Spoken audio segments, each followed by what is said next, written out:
Hoş gördük. Bazı videolarımda demiştim torpaq, təbiət sizin valideyninizdir. Bəziləri hələ də bunu başa düşməyib. Biz qrupda danışırdıq, dedim bir qrupda olmayanlar insanlar üçün də bunlardan danışaq qısa bir formada. Bax bu sizin bioloji valideyninizdir. Eləmi? İndi hansı kişidir, hansı qadındır, fərqi yoxdur. Sonunda biri atadır, biri ana. Bunlar sizin bioloji özləri nədən yaranıblar? Eyni torpaqdan, torpağın məhsulundan, nə bilim və s. Sonunda məsələ nədir? Bax bunlar öz aralarında sinerji enerjisini böləndə bunların sevgisindən, buna elmi dildə seks deyirlər də, səhv eləmirəmsə. Yoxsa başqa adı da var. Nəsə bu elmi terminləri bilmirəm, lorca eşitdiyim şeylər. İndi buna pis ad verirlər cəmaət, yaxşı ad verir özləri bilər sonunda. Bu iki nəfərin münasibətidir. Bu da sevginin özünün ifadəsidir. Sevginin. Seks, yəni ruhunla əlaqəli bir şeydir, pis bir şey deyil. Bir də bioloji bədənin impulsları var falan və s. Yəni sən yemək yeyəndə yeməyin dadını yersən də. Bax burada da bir həzz var.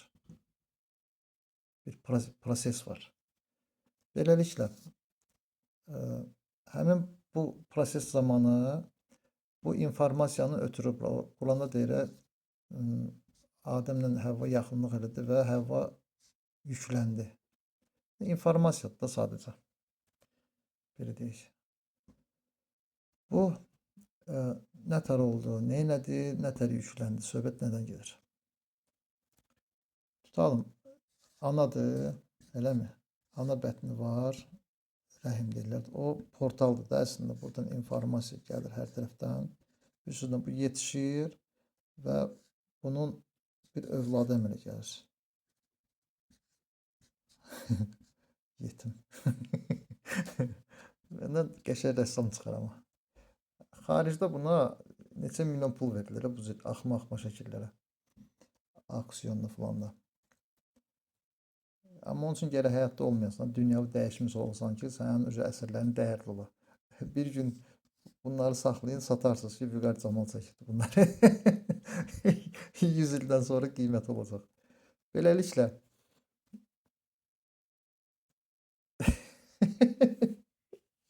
arada bir yumor lazımdır.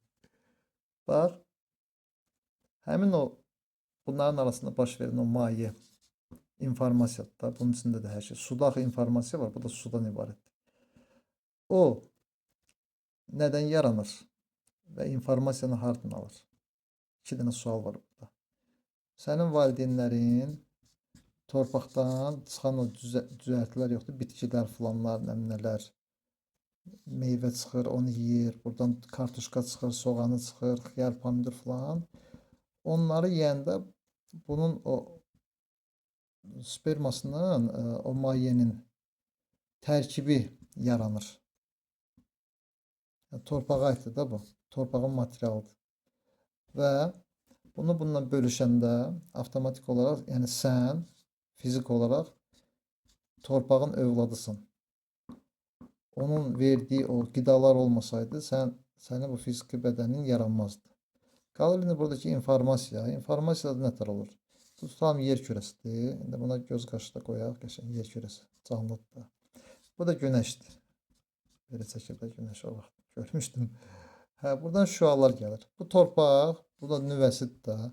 Torpaq buradan informasiyaları alır. Bunun üstündə olan o bitkilər ki var, ağaclar, nə bilim, meyvələr, səbzilər filanlar, nələrsə var. Onlar da günəşdən qidalanır informasiya olaraq. Sən də bunu yeyirsən axı. Yəni valideynin bunu yeyir, ötürür bura. Burada o proses baş verir və sən yaranırsan. Yəni sən torpağın, kainatın övladısan. Ona görədir, yaradanın övladısan, belə deyirlər. Çünki torpaq da yaradır, günəş də yaradır. Bunlar hamısı bir mexanizmdir, proses gedir burada. Yaradıcılıq prosesi. Yaradan. Belə. Yaradanın övladı nə olur? Öz də yaradan. Sən söz, daha doğrusu fikir, söz, əməllə yaradırsan. Əgər bunlar üçü də bir istiqamətdədirsə, enerjin fokuslanır bir istiqamətə və orada yaradılış baş verir. Yox, dağınıqdırsa, bu xaotik yaradılışlar baş verir. Yəni bu tam olmur, bu da tam olmur. Üç səviyyədə yaradırsan, zaman da çox gedir, üstəlik də tam istədiyin olmur. Biraz ondan əlidən vəlidən belə bu cür. Dedi vəlini əlic alıram, əlini vəlinin başına qoy, papağına falan, belə bir şeydir. Amma bir istiqamətdə gəlib öncə birini yaratmalısan, sonra keçib o birisini yaratması, sonra bax, bu cür yaradıcılıqla məşğul olmasın. Eyni zamanda hamısını yarada bilərsən, amma sənin illərin gedəcək. Daha çox vaxt gedəcək. Beləliklə, biz torpağın, kainatın övladı olmaqla bu nə anlama gəlir? Sən öz valideynini sevməlisən. Söhbət tək bioloji valideyndən getmir. Buna onsuz da sən bağlısan, istədin, istəmədin. Çünki bu da torpağın məhsuludur, yaradanın məhsuludur. Sən buna nifrət eləməklə torpağa, yaradana nifrət eləmirsən. Bununla münasibəti düzəldəndə yaradanla, torpaqla düzəltmiş olursan. Necə elə ki, mən səni deyir, sevirəm, amma sənin oğlun olmasa daha yaxşı olardı. Sən uşağı at, sonra gəl məndən ailə quraq. Uşağın nətər atsın, sən bunu sevəcəksən, uşağını sevməlisən. Yəni təxminən də loruca bir gündəlik məişət misal çəkdim. Belə bir şeydir. Bütün varlıq aləmini, kainatı sevməlisən. Əslində sənin ruhun elə sevginin özüdür. Yəni ruhun öz xüsusiyyətləri var, adları var. Onun bir adı da məhəbbətdir. Sev. Ruhunu sev, özünü sev, fiziki bədənini sev, insanları sev, kainatı sev, ağacı, meşəni, təbiəti. Ola bilər sənin insanlarla psixoloji bir problemin var. Yəni fikirlər, frekanslar uyğun gəlmir də. Amma bunun təbiətlə əlaqəsi yoxdur. Mənim bütün davamda bu rayonlarda bununladır. Şəkin özündə bütün o çay axır, onu eləyiblər zibillik. Niyə? Sənin hökumətlə problemin ola bilər, sənin qonşunla problemin ola bilər, sənin özünlə problemin ola bilər, amma təbiətlə olmalı deyil. Bax, bu ən böyük nankörlükdür. Heç olmasa bunu eləməyin, heç olmasa. Ki, sabahlar siz öləndə siz o torpaq sahibi çıxır. Torpağın hesabına yeyirsən, torpağın hesabına su içirsən, qidalanırsan. Havanı zibilləmə, günəşdən sənə enerji gəlir, havanın hesabına nəfəs alırsan. Bu olmasa sən yoxsan, sən ha Allah deyəcəksən, Allah dediyin hardasa bir başdan xarab debil deyil. Belə bir varlıq yoxdur, oturub orada bunları müşahidə eləmir. O yaşayır burada. Bax, bunlar hamısı onun özüdür. Bir şey başa düşmürlər bunlar. Bax, elə bilin ki, dünyadır. Dünyada nələr var? Anglo-saksonslar var, nə bilim nələr var. Bunlar dünyanı bölürlər də. İndi yahudilər bir yerdə bölür, xəritədə tort kimi bölürlər. Sonra üstündən nə bilim yüzüllər keçir, dəyişiklik gedir, başqa bir kimlər güclənir, onlar biraz daha böyük qusok götürürlər. Bu eyni küçədə də bunu misal çəkmək olar ki, bura bizim məhəllədir, bura sizin məhəllədir, buranın öz qanunu, bu kəndin öz qanunu. Belə bölüşdürüblər. Ya polislər deyir ki, bura mənim ərazimdir, kurator mənəm, o deyir bu ərazidə mənəm. Bunu indi siz qlobal baxın. Bu xırda-xuruş şeyləri qoyun qırağa. Yad planetlərdə bölüblər əraziləri. Bura Ərəbistan, tutalım. Suriya, Misir, bu düşdü Anunnaklərin payına. Bu düşdü Flankeslərin payına. Bu düşdü Obrislərin payına. Eləmi? Onda nə oldu? Bunlar buranı idarə etmək üçün din adında bir şey uydururlar, özləri peyğəmbərlər seçirlər, neynirlər və s. Bunlar da okean o tayında, yəni burada əgər Allah varsa burada yoxdur, bəs buradakılar kim maarifləndirir? Avstraliyada olanları, Rusiyada olanları və bunları kim maarifləndirir? Oranı da idarə edənlər ki, hansı yad planetlərin nəzarətindədirsə, onlar artıq bura cavab etdilər. Hansı formada bu xalqı inkişaf etdirəcəklər, bu mədəniyyəti burada yayacaqlar və s. Sonunda, bəs Allah kəlamı hardan əmələ gəldi? Allah həyatın özüdür. Həyat bərabərdir Allah, bərabərdir azadlıq, bərabərdir nəfəs almaq, bərabərdir müstəqillik, sərhədsizlik, xoşbəxtlik, məhəbbət və s. Bütün bunların toplumudur, həyat. Həyatsız bunlar heç biri yoxdur, bunlar yoxdur. Anunnakilər bir qələt eləyənməz, bunlar bir qələt eləyənməz, sən bir qələt eləyənməzsən. Birinci, hər şeydən vacib, müqəddəsdən də müqəddəs, sənin bu ideyalarından, kitablarından, peyğəmbərlərindən, nə bilim, nəyindən, hər şeydən vacib həyatın özüdür. Həyat yoxdursa, heç nə yoxdur. Bax, bu həyat nədir? Daim yaradır. Çünki daim dəyişilir. Yaradandır həyatın özü. Həyat Allahın özünü ifadəsidir. İndi buna ərəbcə Allah deyirlər. Əslində həyat özünü özündən itələdi. Var olun dedi və başladı yaratmağa. Onlar da burada dini yayanlar da bundan danışırlar. İndi buna ərəbcə deyirlər sözü Allah deyirlərsə, həyat əvəzinə. Sonunda sən elə fikirlərsən ki, burada kimsə var, oturub, həmin o debil dediyim.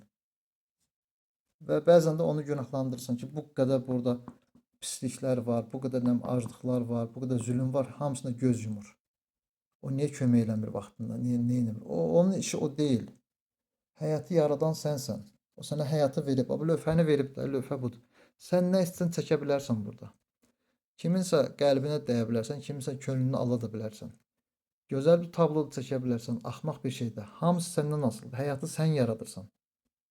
Və bu gücü səndən almaq üçün, bax bu dinləri fikirləşib sənə qul eləyiblər. Bu birçilər nə bilim kapitalizmi fikirləşib burada Allah mane olur. Burada sənə mane olur. Qismətin odur, Allah belə istədi. Hardadır bilmirəm də, gözü görsənmir, hər şey gücü çatır. Sadəcə qorxudan heç nə eləyəmirsən. Halbuki o səndədir. Sənin vasitənlə yaratmaq istəyir. Səndən o gücü aldılar bu adla. Bunlar da kapitalizmdə Allahın yerinə pul qoydular və pul enerjidir. Pulun yoxsa heç kimsən. Qutardı getdi. Sonunda yenə də səni blokladılar. İndi bu çərçivələri, bu axmaq çərçivələri, başqalarının sənə sırıdığı bu axmaq həqiqətləri parçalayıb ləğv etmək lazımdır. Üstündən xətt çəkirsən, gəlin rədd olun buradan deyirsən.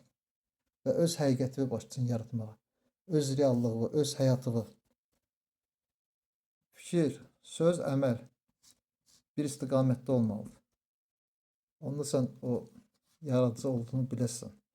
Bir də ümumi əgər sən bütün bu ərazilər olaraq milyonlarla insan vardır, kollektiv olaraq çıxmaq istəyirsinizsə daha tez, o zaman sizin kollektiv şuur işə düşməlidir.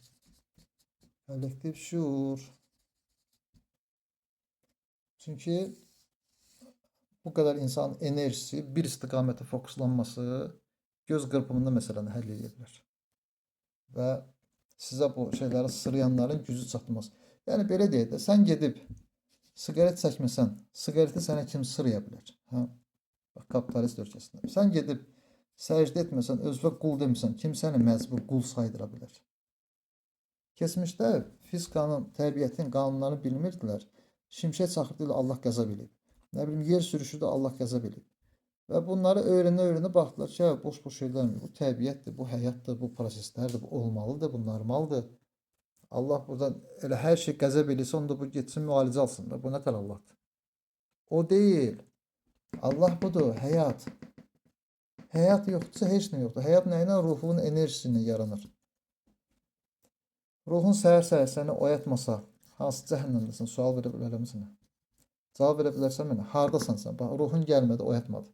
Sənin də burada iyerarxiya qurmuşsan. Bütün bu boyda sistemi sən idarə edirsən. Yəni söhbət elə Annakilərin özünə verirəm bu sualı. Milyon ildə burada keyf edirsiniz. Anglo-saksoslara sual verirəm. Bölüşdürürsünüz dünyanı. Və burada, hə, yaxşı. Ruhunuz səhər-səhər gəlmədi. Hansı cəhənnəmdəsiz? Deyin görüm. Hara getdi bunlar? Nə oldu? Bircə gün günəş çıxmasa, bilirsiniz nə qədər, neçə milyard, trilyard, kvantrilyon ziyana düşər insan, bütün bu dünya. Bircə gün günəş desə ki, bu günlər xadını oyundur. Sağ olun. Nökərli zat deyirəm ki, hər gün sizə pulsuz enerji verim, istilik verim, işıq verim. Bu indi bir ay olsa nə olur? Şu həyat yanarı hər tərəfdə buzlaşma dövr başlayar. İnsanlar elə çölə çıxan kimi donub ölərlər. Nə bitki yetişər, nə bilim su öz informasiyasını ala bilər. Hər şey məhv oldu. Şu qutardı getdi. Burada da sən heç informasiya alıb doğub törəyə də bilmərsən. Bir dənə günəşin, bax bu sistemdən günəşin imtina eləməsi. Amma yer, göy, torpaq, günəş, nə bilim hava hamısı sənin xidmətindədir. Çünki o həyatın özüdür, o təmənnasıdır, o yaradandır. Bütün bunların cəmidir yaradan. Sən onlardan istifadə edib o torpaqda onun yaratdığını, insanı eləmirsən qul, eləmirsən çumo, eləmirsən zibil. Üstəlik o da neyinir? Təbiəti zibilləyir. Çünki həyatda ən gücsüz şey olan təbiətin özüdür. Ağacı yeyib kəsirsən, səni heç nə edə bilmir. İti pişiyi öldürsən, sənə gücü çatmır. Bütün günü broiler toyuqlar kəsib doğrayıb pişirirsən, sənə bir şey edə bilmirlər. Təbiət qədər zəif bir şey yoxdur. Çünki o çox incədir. O sizi o qədər sevir. O özü öz çılpaqlığı ilə, açıqlığı ilə, şəffaflığı ilə sizə xidmət edir. Siz nə edirsiniz? Mənim sadəcə sözüm yoxdur bunlara. Ona görə də imzam budur bunlar üçün. Onların layiq olduqları ad. Debil yığını. Neyiniyim? Nə deyim mən bunlara?